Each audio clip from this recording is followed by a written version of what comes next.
Graças a Deus, vamos todos, neste momento, elevando o nosso pensamento até o nosso Mestre Jesus e vamos agradecendo por mais esse dia, por estarmos aqui em busca de mais um aprendizado do Evangelho de hoje. Vamos elevando o nosso pensamento, conectando com os mentores espirituais desta casa e vamos pedindo ao Pai que ilumine todos os trabalhadores, todos os frequentadores desta casa e que cada um possa receber esta luz aonde quer que estejam, que assim seja, graças a Deus.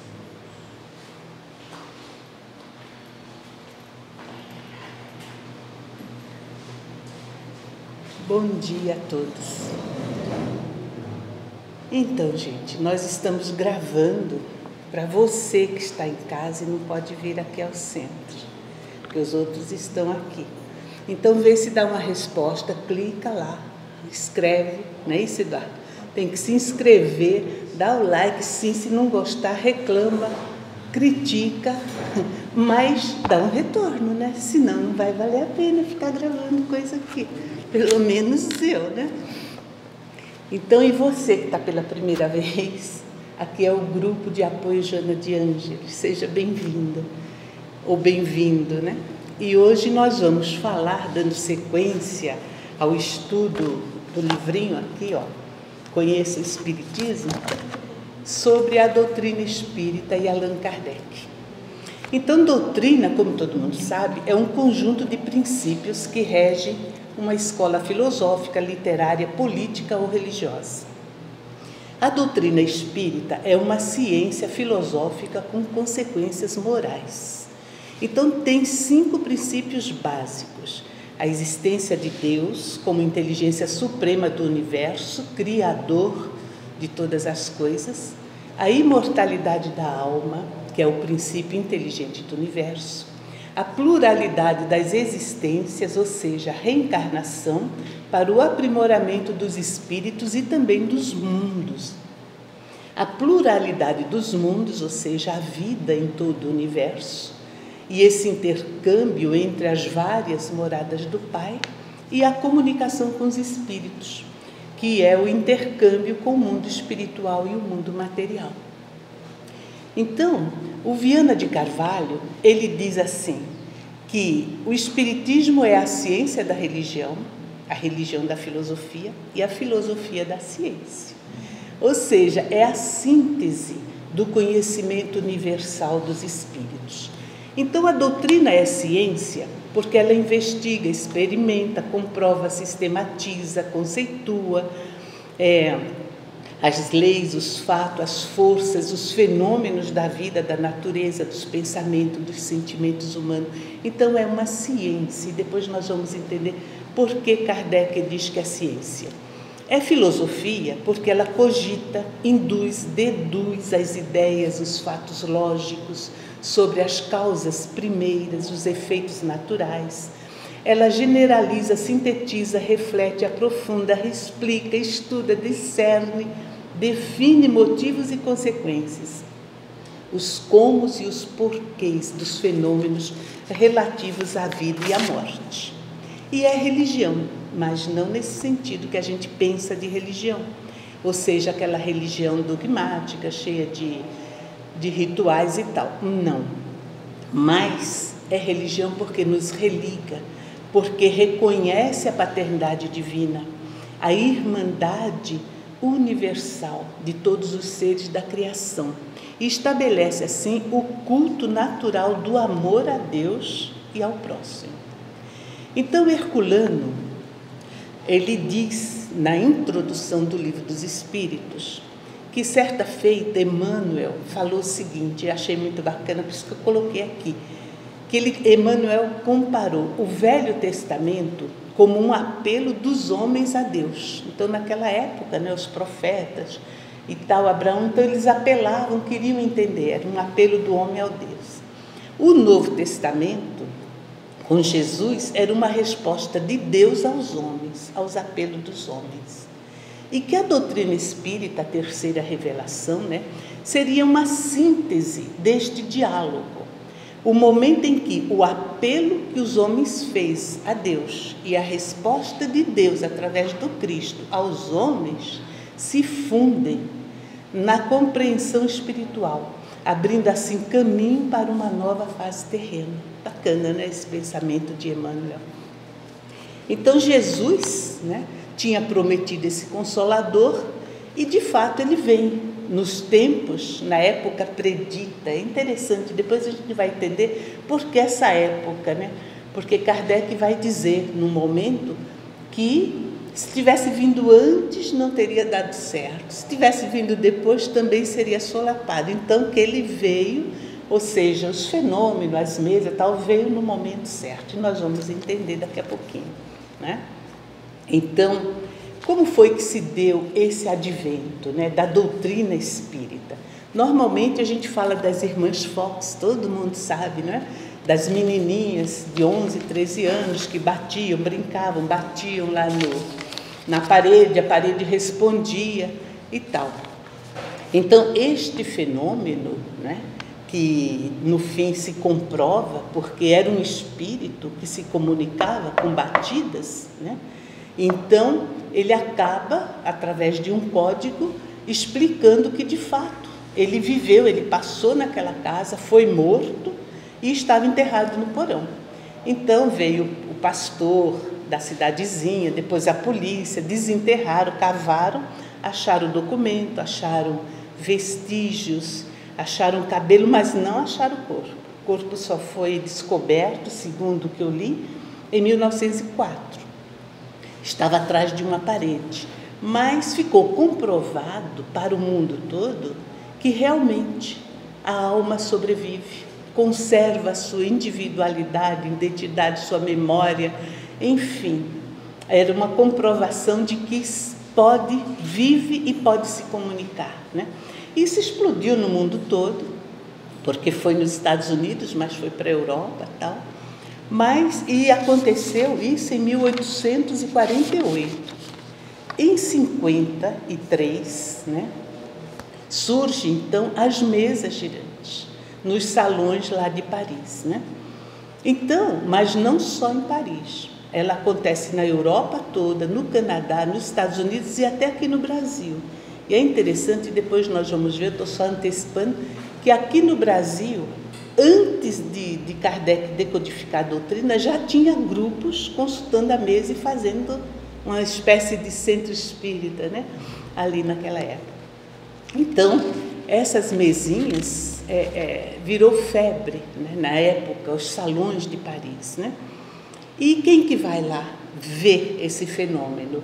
O professor Hippolyte Léon Denisard Rivail, né, que era considerado na França, assim, uma pessoa super conceituada, um cientista, vários livros escritos e livros pedagógicos, né? Se vocês quiserem saber dessa fase de Kardec, tem um livro da Dora Encontre, muito gostoso, que chama-se Textos Pedagógicos, né? Onde ela vai mostrar o discurso de Kardec quando recebeu um prêmio lá em Lyon, né? Porque as escolas que eram ligadas ao governo começou a estudar o método que ele colocava, né? E ele fez vários para gramática francesa, métodos para ensinar aritmética e tal. E Kardec vai examinar, ou seja, o professor Hippolyte Léon, né, vai examinar. Agora, quem é o professor Hippolyte Léon, né?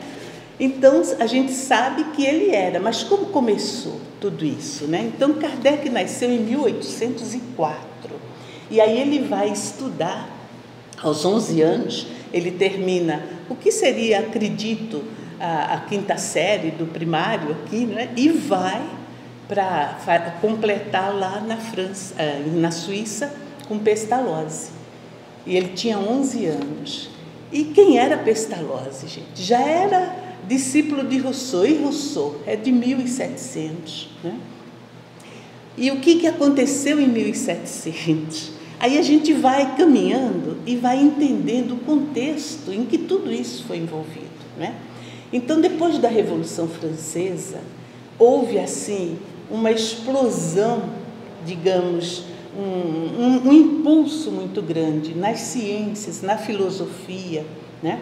Que se desligou da igreja. Finalmente, eles podiam se sentirem livres para questionar as coisas da alma, né? Porque quem cuidava da alma era a igreja, não podia. Então agora era a ciência querendo investigar os fenômenos da alma. Por quê? Porque em 1700 e pouco, por exemplo, agora já fugi do meu roteiro, né? 1700 e pouco, o Swedenborg, né, na Rússia, esse homem tinha o que Kardec depois vai dizer de dupla vista, né? Ele enxergava, via, né, se desdobrava e ia. E ele viu, por exemplo, um incêndio a 200 quilômetros de distância. Descreveu tudo, né? E depois a cavalo, até chegarem lá para confirmarem, né? Então as pessoas, a ciência começa a pensar, né? Como é que isso se dá? Eles começam a separar as coisas que é do corpo. E sabe quem explica isso? E é dele que eu estou tirando, o Paulo Henrique Figueiredo. Se vocês pegarem palestra do Paulo Henrique Figueiredo, livro Autonomia, né? Vocês vão entender todo esse contexto que ele explica através das pesquisas e das cartas que foi descoberta, né? Que eram do Canuto Abreu. Então, naquela época a ciência começa. O animal, né? Nós temos o instinto, né? Mas o homem difere do animal porque pensa, tem memória, tem sonhos, né? Ele tem imaginação. Isso o animal não tem. E se tem no homem, está onde? Que parte da gente está essas coisas? Então, começa a ter, nesta época, uma ciência que vai estudar a alma, os fenômenos, o potencial do ser imortal que nós somos, mas que eles não tinham noção. Então já se sabia desde a antiguidade, né? Os filósofos, isso foi explicado outro dia, aí, acho que a Cristina, o Fábio, introdução do Evangelho nas terças-feiras, né? O Sócrates já falava da alma, Platão, mas eram suposições partidas do ser, nós aqui humano, querendo entender o espiritual. E a doutrina vem ao contrário, são os espíritos que realmente vivem lá, que vêm dizer como que é a coisa, né? Vai trazer a informação, né? Mas nessa época não tinha, então a ciência estudava, né? Então Rousseau, Pestalozzi, eles achavam, né, que o mundo, deixa eu voltar aqui no meu, né? A visão de desenvolvimento, Pestalozzi dizia da visão do desenvolvimento integral do homem, ou seja, ele pegava até crianças bem pobres para educar, porque ele dizia que você tinha que dar uma educação visando tudo, o desenvolvimento moral, intelectual e físico. Então as crianças com Pestalozzi, eles moravam lá. Kardec vai morar lá. Agora veja como que foi tão importante Kardec estar com Pestalozzi, né? Ele já estava com uma certa idade, já tinha tido várias experiências e ele acreditava sim no potencial do ser humano, que se você der a educação com amor, né, você desperta o que há de melhor na criança e ela se torna um ser humano íntegro, né? Então Kardec chega ali com 11 aninhos, né, e se depara com um universo de crianças, né, nessa faixa etária dos 11 aos 16, 17 anos, eram alemães, ingleses, holandeses, italiano, espanhol. Então fala, Kardec se tornou poliglota. Pudera, né? Vivendo ali dia e noite com todo mundo, mas não era só línguas, religião também. Tinha católicos e protestantes. Numa época em que havia, como ainda há hoje, né, esse sectarismo, essa polarização e tal. Mas ali, Pestalozzi dizia o quê? Não tem religião. É Deus, é o amor. É Deus como Pai nos irmanando a todos. Então não tem essa coisa de católico e protestante. Estamos todos juntos. Vamos viver a religião. E Deus sendo amor, nós temos que desenvolver o amor, o respeito ao outro. Então veja que nessas circunstâncias, não importa aprender só a língua, e se tornar um poliglota, mas cada indivíduo ali era um ser, único, totalmente singular, Era um inglês, era um holandês, era um alemão, mas que veio com um conjunto de crenças, valores, ideias. Então veja que desenvolve aí o respeito ao ser humano, desarma completamente o coração dos preconceitos, da vaidade, eu sou melhor, o católico é melhor que o protestante sabe mais. Não tem nada disso, vamos viver o amor, todo mundo junto, desenvolvendo a fraternidade. Dentro dessa escola, o Pestalozzi, eles acordavam cedinho, 6 horas da manhã, se o tempo estava bom, ia fazer ginástica, depois tomar café. Entre uma aula e outra, sempre ele fazia alguma atividade. As crianças tinham responsabilidade, porque ele ensinava que o trabalho, desde cedo, vai preparar a criança para o trabalho futuro. Então, o maior cuidava do menor, aquele que sabia mais ensinava o que sabia menos. Então, tinha um sistema de monitoramento, Aí a gente aprende assim, Kardec ajudava Pestalozzi a dar aula, mas vários também faziam a mesma coisa. Não estou depreciando Kardec, não, pelo amor de Deus, mas dizendo que era a estrutura da escola, Kardec vai se destacar, sim, porque ele já vem, já é um espírito preparado. Então, ele aproveita o máximo. Parece até que ele já conhecia Joana de Ângeles, porque a dona Joana, o quadro dela está bem ali, ela diz assim, se te surge uma hora vazia, usa edificando-te. E Pestalozzi não deixava a hora vazia. Ele estava sempre, se estava do lado de fora, ia estudar a natureza, ia tentar entender Deus naquela natureza. Estava sempre buscando uma conversa elevada, uma forma de você estar sempre aprendendo com tudo, interagindo e aprendendo com tudo. E Kardec se revela assim um grande pesquisador já naquela época, começa a pesquisar, aprender. E ele, apesar de gostar da pesquisa, ele começa a se interessar pela problemática do ensino. Como é ensinar? E naquela época, para ensinar alguma coisa, o professor tinha que ser mestre naquela matéria. E Kardec se esforça ao máximo. E quando ele termina os estudos, ele é mestre em matemática, física, química, biologia, anatomia, astronomia. Imagina quanta coisa esse homem estudou em tão poucos anos, mas também era um aproveitamento total, das 6 da manhã às 9 da noite. Não tinha... A gente pensa assim, eu quero me distrair, e fica vendo a Rede Bobo, Mas, naquela época, a distração era estar aprendendo, como diz Joana. Você tem hora vazia, usa edificando-te. Não precisa distrair alienando, Você está sempre ali aprendendo, E então, Kardec sai, formado, pronto para dar aula dessas várias modalidades. E ele chegando em Paris, ele vai estudar magnetismo de Mesmer. Quem era Mesmer, gente? Aí você vai... Paulo Figueiredo, ele fez uma pesquisa sobre Mesmer de 15 anos. E ele lançou esse livro já, acho que tem uns 10 anos ou mais. Pegou tudo que se falava de Mesmer. Na época, 1700 e pouco, Mesmer estava estudando, ele era médico, ele estuda a energia que sai da gente, o fluido cósmico que a gente vai estudar depois na Gênese. Então ele sabia que aquilo podia ser transmitido para outro, mas não sabia como. E ele desenvolve, em 1700 e pouco, deixa eu ver aqui, 1773, gente. Mesmer funda uma clínica junto com um padre jesuíta. Olha que loucura, né?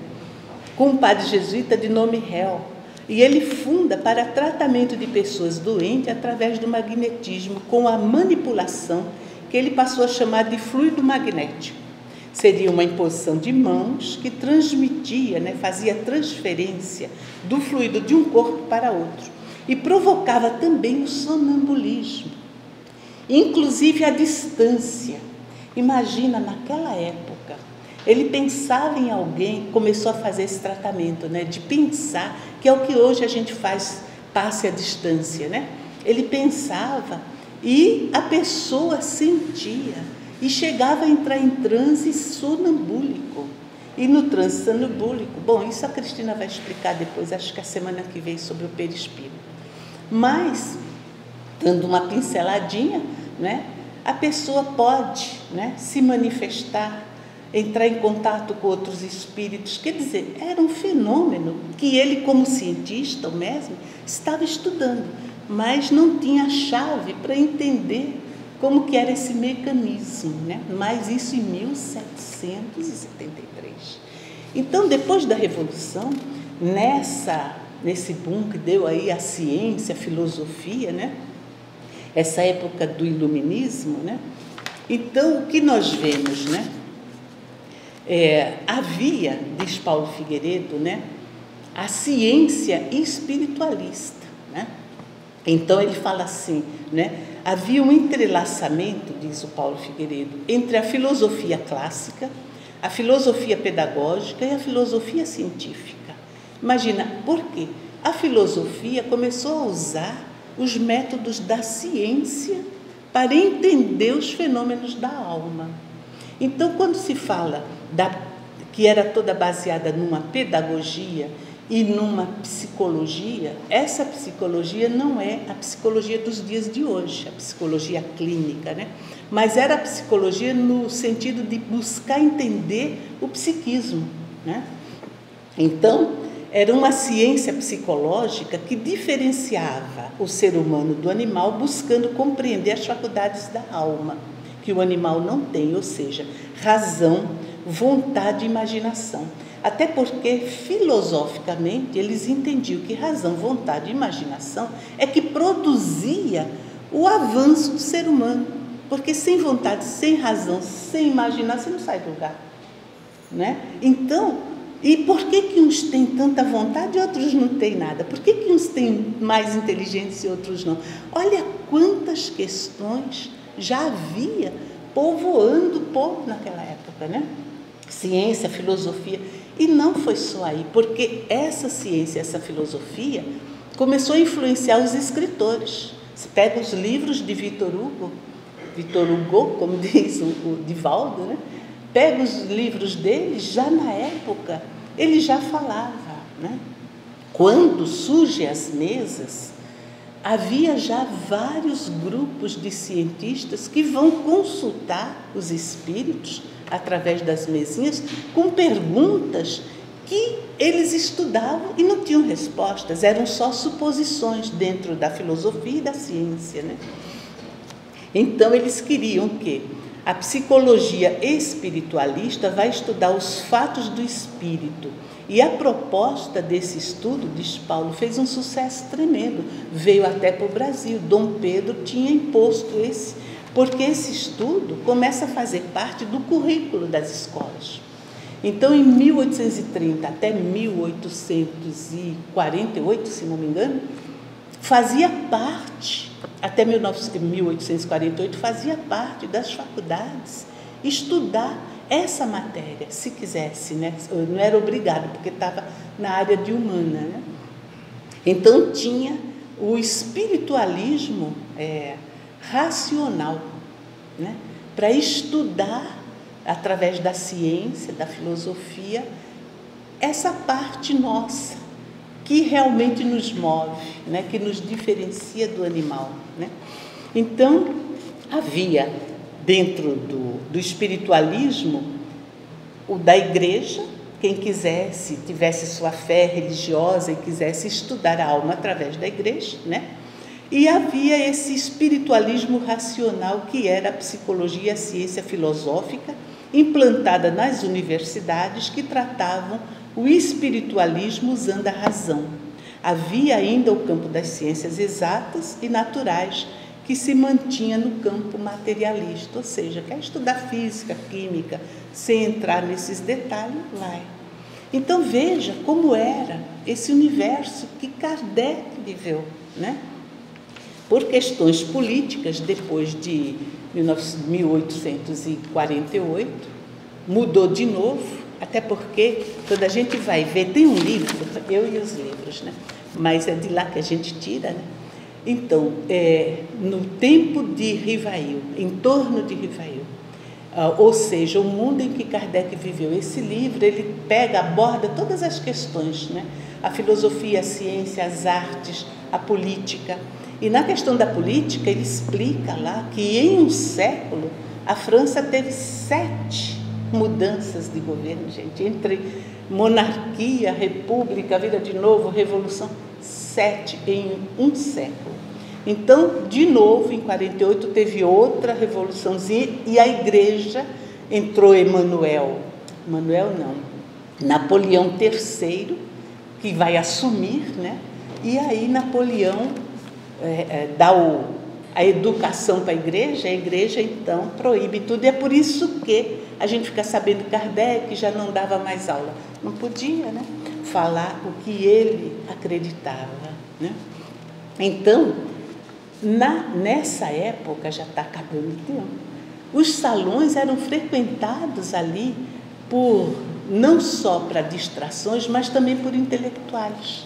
Eu não posso deixar de falar, até descobri faz pouco tempo, da Delphine de Girardin, que a gente lê no capítulo 5 do Evangelho segundo o Espiritismo, item 14, aquela mensagem linda que ela fala da infelicidade real. Essa moça, Delphine Girardin, ela tinha escrito e publicou o primeiro livro aos 16 anos. Ela era uma mente assim inquieta justamente por conta deste contexto, de se pensar na alma. Então ela tinha também um salão. Nessa época ela já tinha mais ou menos a mesma idade de Kardec, né? 50 anos, por aí. No salão da Delphine de Girardin, tinha lá Victor Hugo, Balzac e um monte deles, né? Toda a nata da intelectualidade, né, da França, e músicos, poetas, né, faziam...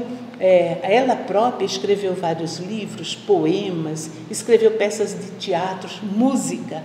Imagina, Delphine de Girardin, né, que está no Evangelho, e a gente pensa assim, né?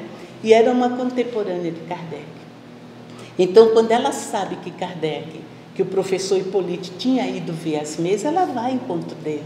Ela fala, eu também estou pesquisando, a gente também pergunta. E Kardec descobre que várias pessoas, né, perguntavam. E para a gente ter uma noção de como era o pensamento da época, né, que nesses salões tinha os que só se divertiam e faziam perguntas frívolas, mas tinha esse grupo que estudava, que escrevia.